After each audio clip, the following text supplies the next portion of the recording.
A group campaigning for Britain to have an elected head of state has said Prince William has some explaining to do over his household accounts.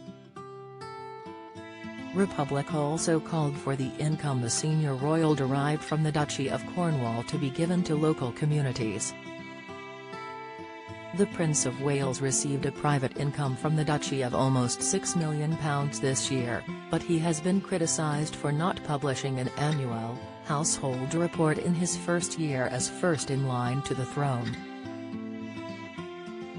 Graham Smith, chief executive of Republic, said, "William has some explaining to do because a change of monarch and heir is no excuse to row back on what little transparency there is." He added, "There is absolutely no reason why William's household cannot provide a full set of accounts for this financial year. As the recipient of public funds from the state-owned duchy, he should be reporting his income and expenditure. As duchy profits appear to be growing to a record £24 million, it's time we demanded the return of the duchies of Cornwall and Lancaster to the people and for revenue to be spent on local communities." Read more. Charles digs deep into savings as he is hit by cost of living crisis. Latest, who is Princess Charlotte? Princess Charlotte was born on May 2, 2015 at the Lindo Wing in St Mary's Hospital, London. Her full name is Charlotte Elizabeth Diana and she is formally known as Princess Charlotte of Cambridge. The second child of Prince William and the Duchess of Cambridge, she is third in line to the throne, making history thanks to the Succession to the Crown Act of 2013. Kensington Palace said that the past year had been a transitional one after the death of Elizabeth II and as such they would not be releasing a report this year, William's first as the heir apparent.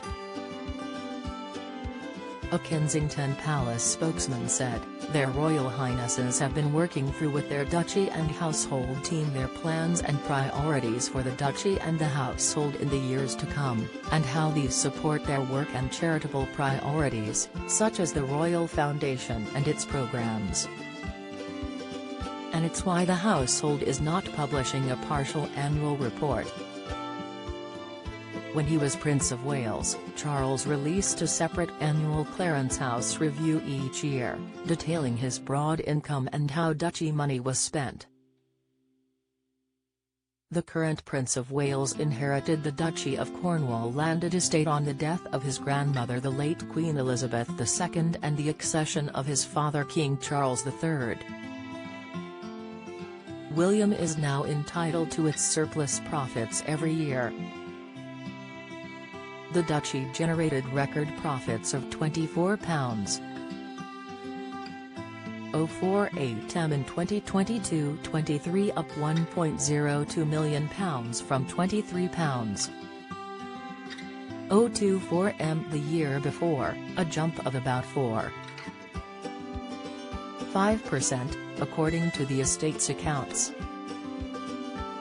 William would usually be entitled to the full £24 million as his private income, but his finances have been complicated after he became first in line to the throne halfway through the financial year.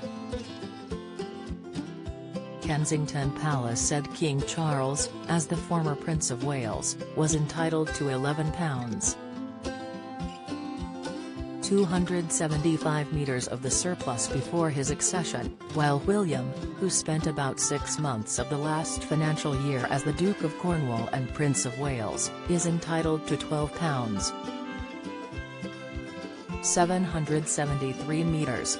But the palace said as a one-off associated with the change in Dukes of Cornwall, the duchy team asked to retain a proportion of the surplus for working capital purposes, the day-to-day running of the estate, this year. Don't miss. Prince William spotted on Night Out at Coco's in Camden without gate, revealed. Meghan and Prince Harry's Hollywood struggle shows scale of financial crisis. Report, Rishi Sunak threatens war with Lords over plot to block illegal migrant bill. Latest, the duchy kept £6.873 leaving Prince William with an income of £5.9 The annual figures were published on Thursday. In the same week, William launched his drive to eradicate homelessness in 6 spots around Britain. William is expected to receive the full £24 million duchy profit next year, but Alistair Martin, the duchy's secretary and keeper of the records, suggested the estate may not reach those record figures again. He put the boost from £23 million to £24 million down to some additional one-off income, adding, "This will not continue and the surplus for 2023-24 will not be at this level."